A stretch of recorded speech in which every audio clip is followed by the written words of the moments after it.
Good evening, I'm Olivia Goche. The search for missing one-year-old Caleb Collins continues today in Fayette County. Law enforcement searched the home where the child lives. We were there for both searches Wednesday night and Thursday morning, and here's what we know so far. 2 police canines were assisting officers in their search. They could be seen focusing on the backyard and woods around the property. Investigators discovered an underground structure, possibly a storm shelter. No word on if any evidence was found during the search. And this is Aaliyah's official release on the matter, a plea for any information on the missing Caleb Collins. The release says he is a 1-year-old boy with strawberry blonde hair. Aaliyah says he was last seen on September 4th. That's despite the crash being the inciting incident to begin investigating. This is that wreck that killed Caleb's dad, Stephen Collins, his 2-year-old sister, and sent his mother to the hospital. According to the crash report, Collins was driving at least 92 miles per hour on a wet roadway on Fayette County Road 73 around a curve. His Toyota Tacoma ran off the road and hit a tree. The child was reportedly not in the vehicle at the time of the crash. That's when it came to light he had been missing since September 4th. Police say Stephen Collins was driving 92 miles per hour when he crashed. On December 16th, more than a week since the wreck, police acknowledged that Caleb was missing and had not been seen since September. And Tuesday, Caleb's grandfather, John Bailey, was arrested. He's facing multiple charges, including failing to report a missing child. Wednesday night into Thursday morning, investigators were searching the property with shovels and canines. It's unclear if any evidence was discovered. Anyone with information that could assist in this investigation is urged to contact the Fayette County Sheriff's Office, Alabama Bureau of Investigation, or the Fayette County DA's office. We have those numbers for you on the screen. One woman is in police custody for the negligent death of a child. 35-year-old Carly Edwards is in police custody for the criminal negligence of a minor. The Blount County Circuit Court filed an indictment against Edwards Thursday. No information on when the incident occurred. And we're learning today that a Locust Fork man was arrested in connection to child sex crimes. 43-year-old James Mitchell was taken into custody Wednesday by Blount County Sheriff's deputies. Mitchell is charged with traveling to meet a child to perform a sexual act, transmitting obscene material to a child, and electronic solicitation. Arrest documents say Mitchell was released on bond Friday. One man is now in police custody for the December 13th double homicide outside the Brighton Community Center. According to the Jefferson County Sheriff's Office, James Abercrombie was arrested for the killing of 38-year-old Roderick Hall and 27-year-old LaMarcus Samuel. Court documents allege Abercrombie shot and killed the 2 men with an unknown rifle. James Abercrombie was indicted on a 2 or more persons capital murder charge. The Jefferson County Sheriff's Office say it happened during a funeral repast at the community center. 3 men are in police custody for the killing of Martavius Williams. Cameron Scales, Keon McClure, and Rico Pickett have all been arrested in connection to the homicide. Williams was shot and killed June 16th in the 8200 block of 1st Street North in the East Lake community. Cameron Scales was already in custody. He was arrested in October for the murder of Jaquavius Winston back in May. Scales, McClure, and Pickett are being held at the Jefferson County Jail. And we have new details regarding a Gadsden police officer who was involved in a single vehicle crash today. According to Aaliyah, the crash happened on US 411 near the 197 mile marker in St. Clair County just after 7:40 p.m.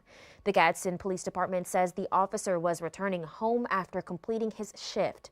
He sustained serious but non-life-threatening injuries and was transported to UAB Hospital, where he is currently in stable condition. The department says the cause of the accident is under investigation and additional details will be released as they become available. And it is a chilly evening out there tonight as we are just a few days away from Christmas.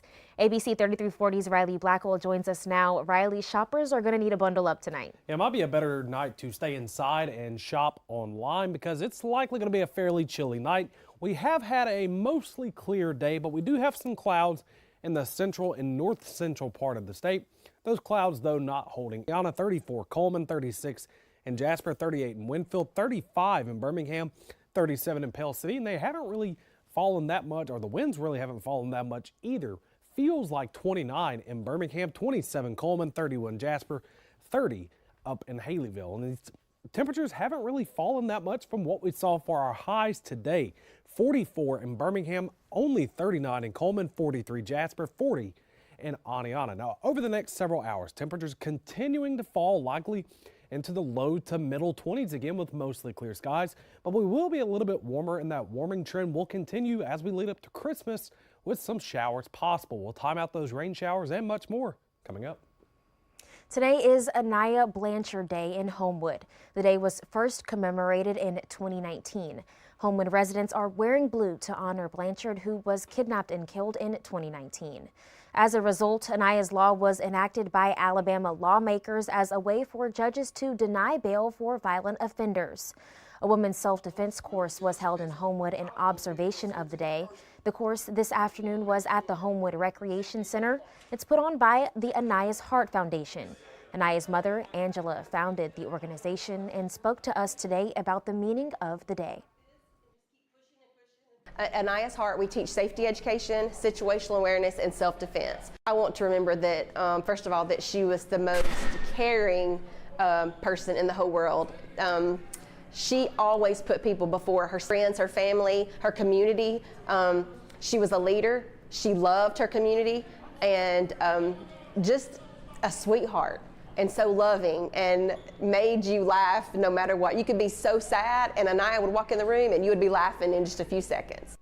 Harris thanks the entire Homewood community for rallying to help her family as soon as Aniah was reported missing. The Alabama NAACP is asking for answers from the St. Clair County Board of Education after a minority-owned cleaning company claims it was unfairly terminated. Johnny Williams and his business manager Charles Jones say a custodial contract with the school district was awarded to them in August of 2023. It was for 1 year and $45,000 a month. But 1 month after starting work, they were given a notice of termination. They claim no reason was provided or proof of inadequate work. If you look at the key factors, and that being the color of Mr. Williams' skin, look at the amount of money that he would have received, look at the opportunity or the person that they replace him with, then it leads one to believe that it was motivated because of Mr. Williams' race. The school system says the superintendent is currently on vacation. We've reached out to him via email with several questions. We will provide more updates as we learn more.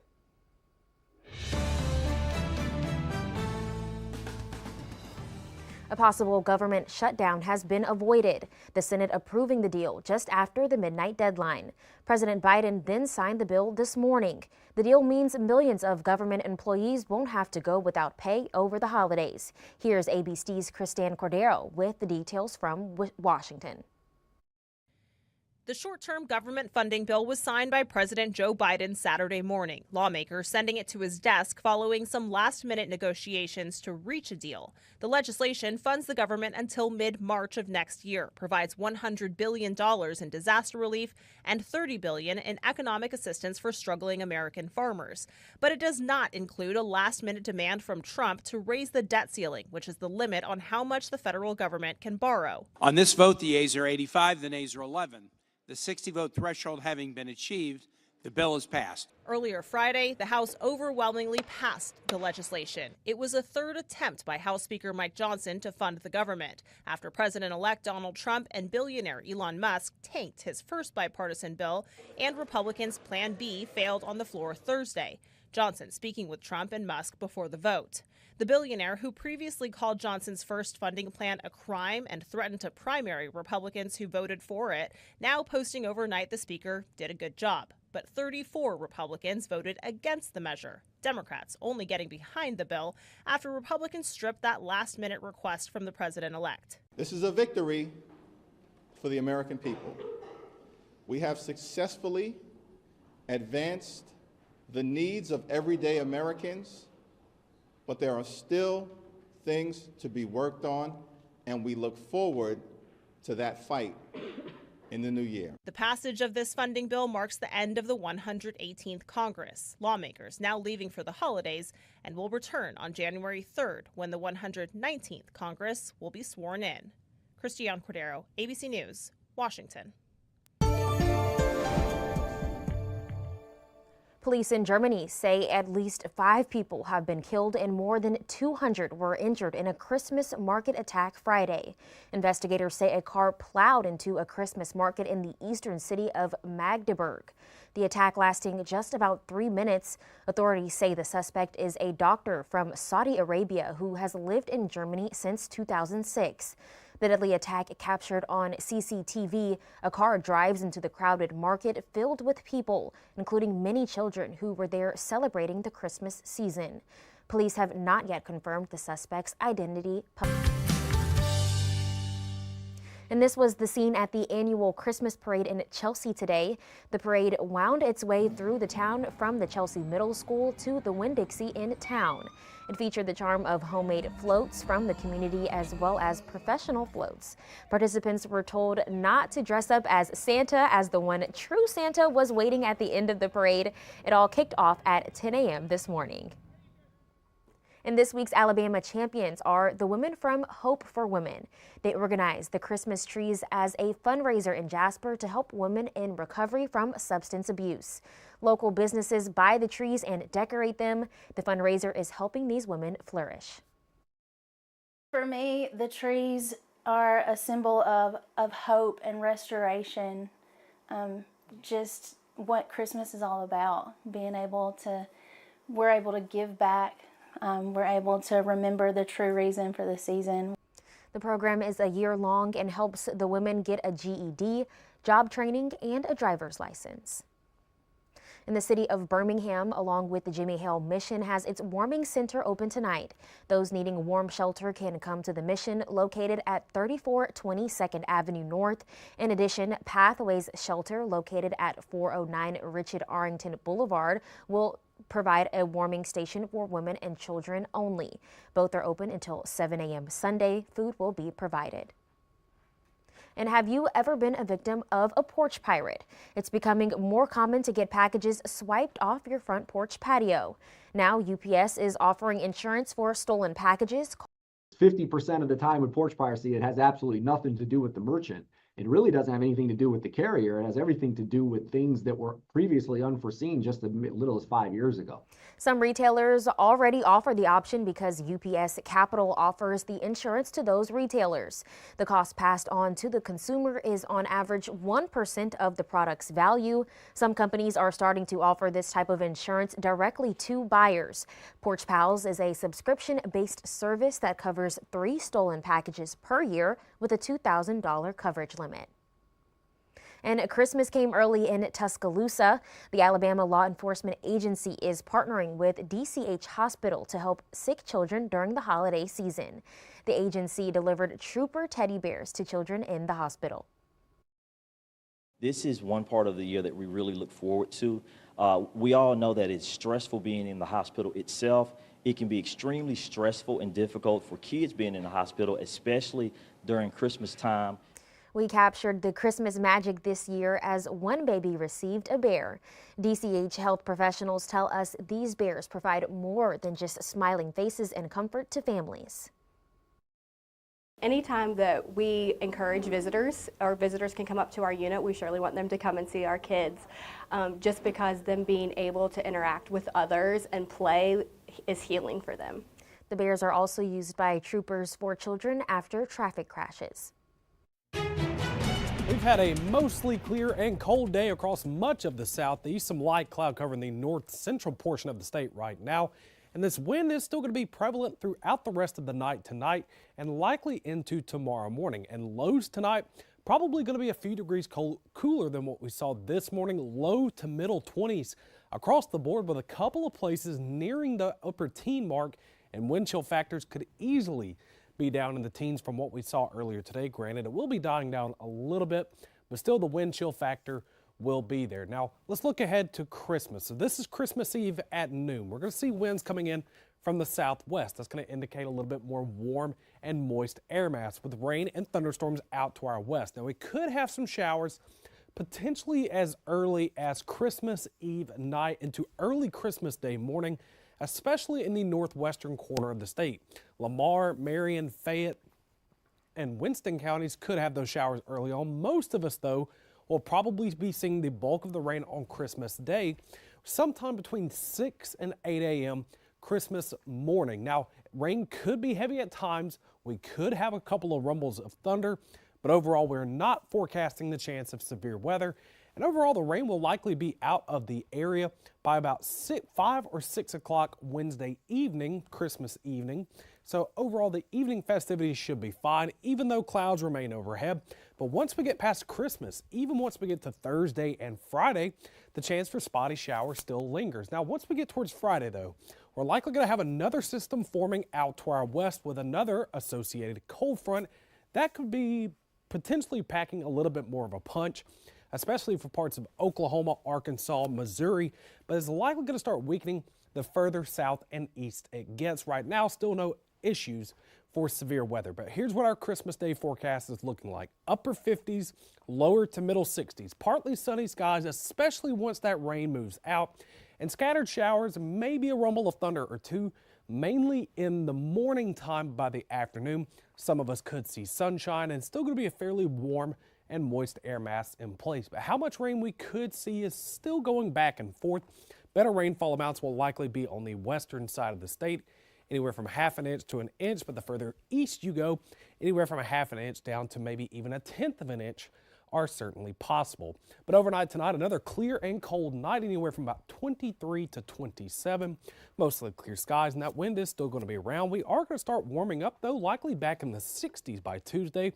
Only in the 50s by Wednesday with that rain in the morning, staying in the 60s through the weekend with spotty showers every day.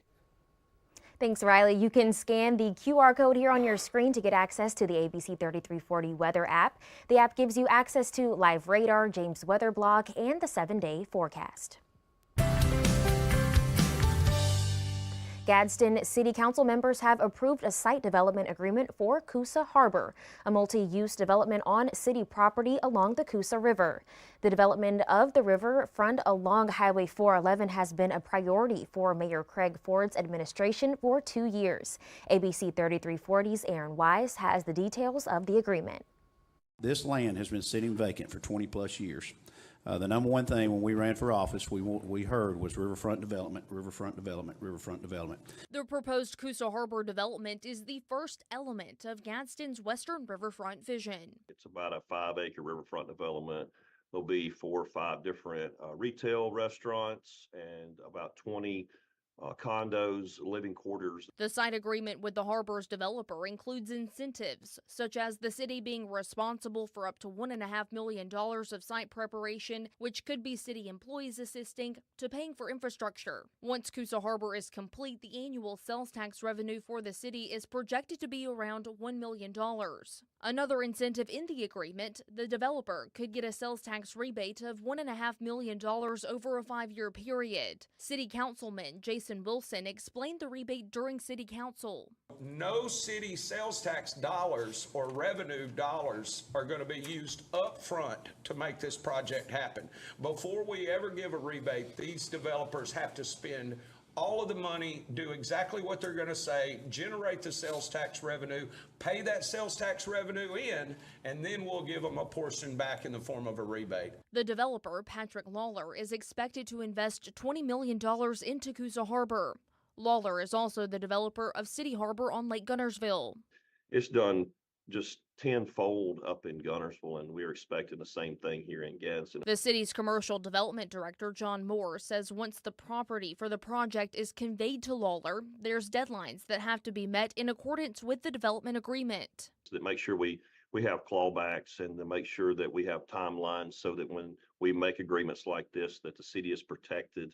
He has an 18-month to start the project, and he has 4 years to actually complete the project, or the city gets the property back. Gadsden Mayor Craig Ford is confident the entire city will benefit from Coosa Harbor as there's a direct and indirect economic impact. What this allows us to do is generate more sales tax revenue, which will be in turn put into the general fund to be spent in your council's districts to be able to have other projects spent there also. In Gadsden, Aaron Wise, ABC 3340 News. Another element of developing the riverfront is rerouting a mile of Highway 411.